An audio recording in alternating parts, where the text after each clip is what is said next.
ನಮ್ದು ಊರು ಬಂದು ಯಡಿನೂರು. ಇಲ್ಲಿ ಊನ್ಕೊಳ್ಳೋ ಪ್ರತಾಪ್ ಅನ್ನೋರು ಜಮೀನಿಗೆ ಇವರು ನಮ್ಮ ಆನಂದ್ಜಿ ಅವರು ಕರ್ಕೊಂಡ್ ಬಂದಾರೆ ತೋರಿಸ್ತೀನಿ ಅಂತ. ಸರ್ ನೀವು ಇಲ್ಲಿ ಬಂದಿರೋ ಸ್ವಲ್ಪ ಚೆನ್ನಾಗಿತ್ತು ನೋಡಿ. ಇವರು ಪ್ರತಾಪ್ ಅಂತ. ಆದ್ರೆ ನಮ್ಗೊಂದು ಕುತೂಹಲ ಇತ್ತು, ಅವ್ರ ಜಮೀನು ಶುಂಠಿ ಹೆಂಗಿದೆ ಏನು ಅಂತ ತಿಳ್ಕೊಬೇಕಂತ ನಾನು ರೈತನಾಗಿ ಅವರ ಕೆರನ್ ಕಂಪನಿಯವರ ಔಷಧಿ ಬಳಸಲಾಗಿ ಮತ್ತೆ ಇವ್ರನ್ನ ಕೇಳ್ಬೇಕಾದ್ರೆ ನಾನು ಕೆರನ್ ಬಸ್ಟಿಂದನೂ ನಾನು ಇದನ್ನೇ ಬಳಸಿ ಮತ್ತೆ ಚೆನ್ನಾಗಿದೆ ಶುಂಠಿ ಅಂತಂದ್ರು. ಅವ್ರ ಬಾಯಲ್ಲಿ ಕೇಳೋಕ್ಕಿಂತ ಹೆಚ್ಚಿಗೆ ನಾನು ಒಂದು ಗಿಡ ಕಿತ್ತು ನೋಡ್ಬೇಕಲ್ಲ, ಮತ್ತೆ ಹಳೆ ಶುಂಠಿ ಎಲ್ಲ ಒಂದು ಎಕರೆಗೆ 100 ಮೂಟೆ 120 ಮೂಟೆ ಅಂತ ಕೇಳ್ಪಟ್ಟಿದ್ದೀನಿ ಮತ್ತೆ ನೋಡಿದ್ದೀನಿ. ಆದ್ರೆ ನಂಗೆ ಸ್ವಲ್ಪ ಅದ್ರ ಅನುಮಾನ ಇತ್ತು, ಇವ್ರದ್ದು ಶುಂಠಿ ಜಾಸ್ತಿ ಬೀಳುತ್ತೆ ಅಂದ್ರೆ. ಈಗ ನನ್ನ ಪ್ರಕಾರ ಮಾಹಿತಿ ಪ್ರಕಾರ ಹೊಲ ಎಲ್ಲ ನೋಡೋ ಪ್ರಕಾರ ಒಂದು 600 ಮೂಟೆ ಶುಂಠಿ ಬೀಳುತ್ತೆ ಅಂತ ನನ್ನ ಅನಿಸಿಕೆ ಪ್ರಕಾರ. ಅದು ಜಮೀನು ಇವ್ರದಾಗಿದ್ರು ಕೂಡ ನನ್ನ ತಿಳುವಳಿಕೆ ಪ್ರಕಾರ ಜಮೀನು ನೋಡಿ ಇವ್ರು ಏನ್ ಹೇಳ್ತಾರೆ ಕೇಳೋಣ. ಒಳ್ಳೇದು ರಾಜೇಂದ್ರ ಅವರ, ನೀವೇನ್ ಹೇಳ್ತೀರಾ ಪ್ರತಾಪ್ ಸರ್? ಹಂಗೇನಿಲ್ಲ, ನನ್ನ ಇಷ್ಟು ಮೂಟೆಯನ್ನ ಲೆಕ್ಕಾಚಾರಕ್ಕಿಂತ ಹೆಚ್ಚಾಗಿ ನನ್ನ ಕೆರನ್ ಔಷಧಿ ಮೇಲೆ ನನ್ನ ನಂಬಿಕೆ ಇದೆ, ಮಾಡಿದ್ದೀನಿ. ನಾನು ಯಾವ್ದೇ ತರದ ಬೇರೆ ಔಷಧಿ ಹೊಡೆದಿಲ್ಲ. ನಾವು ಅವ್ರನ್ನೇ ಕರ್ಸ್ಕೊಂಡು ಹಾಕಿದಿರೋದು ಔಷಧಿ ಕೊಡ್ತಿರೋದು. ಬಟ್ ನಾನು ಇಲ್ಲಿಗಂಟು ಬೇರೆ ತರ ಔಷಧಿ ಹೊಡೆದಿಲ್ಲ. ಅವ್ರು ಏನ್ ಹೇಳ್ತಾರೆ ಹಂಗೆ ಮಾಡ್ಕೊಂಡ್ ಬಂದಿರೋದು. ಒಂದು 20 ಬಡ್ಡಿಗೆ 1.5 ಮೂಟೆ ಶುಂಠಿ ಸಿಗ್ತದೆ 60 ಕೆಜಿ. 70 ರಿಂದ 90 ಕೆಜಿ.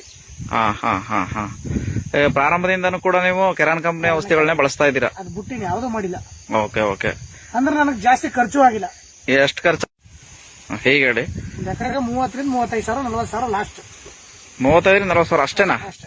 ಅಲ್ಲ, ನಮ್ ರೈತರು ಈಗ 1.5 ಲಕ್ಷ 2 ಲಕ್ಷ 3 ಲಕ್ಷ ಗಂಟು ಖರ್ಚು ಮಾಡೋದು ಅಂತಾರೆ.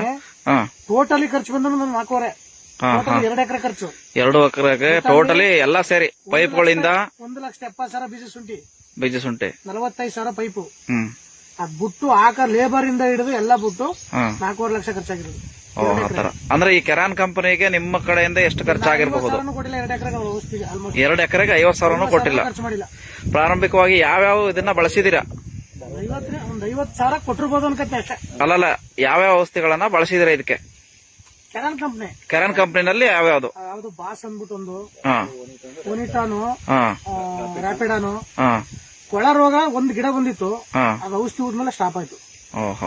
ಈ ಕೊಳೆ ರೋಗ ಸಂಪೂರ್ಣವಾಗಿ ರಿಸಲ್ಟ್ ಬರ್ತಾ ಇದೆ. ಇದು 100% 100% ರೈತರಿಗೆ ಮಾಹಿತಿ ಕೊಡಬಹುದು, ನಮ್ ಕೋಟ ತಾಲೂಕು ಅವ್ರಿಗೆ, ಸರಗೂರು ತಾಲೂಕು ಅವ್ರಿಗೆ ಎಲ್ಲರಿಗೂ. ರೈತರು ಆರಾಮಾಗಿ ಮಾಡಬಹುದು. ಓಕೆ, ನೀವು ಸರಗೂರು ತಾಲೂಕು ಉನ್ಕೊಳದವ್ರೆ, ಇದೇ ಗ್ರಾಮದವ್ರು? ಹೂವಿನಕೊಳ ಗ್ರಾಮ. ಓಕೆ, ನೀವು? ನನ್ ಬಂದು ಸರಗೂರು ತಾಲೂಕು ಯಗ್ನೂರು ಗ್ರಾಮ. ಜಮೀನು ಮಾಡ್ತಿರೋದು ಚಕ್ಕೋಡ್ನಹಳ್ಳಿ, ಎಚ್.ಡಿ.ಕೋಟೆ ತಾಲೂಕು ಚಕ್ಕೋಡ್ನಹಳ್ಳಿ. ಎಚ್.ಡಿ.ಕೋಟೆ ಟೌನ್ ಇಂದ ಒಂದು 4 ಕಿಲೋಮೀಟರ್ 5 ಕಿಲೋಮೀಟರ್ ದೂರದಿಂದ ನಾನು ಅಲ್ಲಿ 3 ಎಕರೆ ಶುಂಠಿ ಹಾಕಿದ್ದೀನಿ. Okay okay. ಈಗ ನಿಮ್ಮ ಅನುಮಾನ ಪರಿಹಾರ ಆಯ್ತಾ ಇದ್ರದ್ದು? ಪರಿಹಾರ ಆಯ್ತು, ಅಲ್ಲಿಂದ ತಿಳ್ಕೊಬೇಕು ಅಂದ್ರೆ ಬಂದಿರೋದು ಇದು. Okay okay. ನಮ್ ತಾಲೂಕಲ್ಲಿ ಬೆಳೆದವ್ರಂತ ನಮಗ್ ಗೊತ್ತಾಗಬೇಕಲ್ಲ, ಅದು ನಮ್ ಪಕ್ಕ ನಮ್ಗೆ ಗೊತ್ತಿರೋಲ್ವಾ, ತಿಳ್ಕೊಳ್ಳೋದ ಅಂತ ಬಂದೆ. ಓಕೆ ಓಕೆ, ಧನ್ಯವಾದ ಇಬ್ಬರಿಗೂ.